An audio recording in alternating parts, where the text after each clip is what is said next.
Red colour ఆకుల చెట్లు, maroon colour, ఇది red కాదు. సో ఇవి ఊరంతా ఇవే ఉన్నాయి ఇక్కడ. సో సాధారణంగా మన చెట్లు అంటే ఆకులు ఆకుపచ్చ కలర్ ఉంటుంది. ఇగో ఇవి ఆకుపచ్చ కలరు, కానీ ఇవి ఎరుపు. సూర్యరశ్మిలో ఒక అందమైన ఈ ప్లేస్లో మీకు ఇంకొక రంగు కనిపిస్తుంది, వేరే కలర్ రెడ్. కొంచెం పక్కకి నలుపు ఉంది. సూర్యరశ్మి వల్ల అది డిఫరెన్స్. చాలా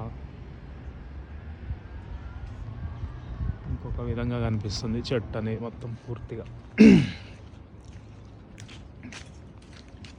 చెట్లు ఎంతో అందమైనవి, కంటితో చూడాలి కానీ అందాన్ని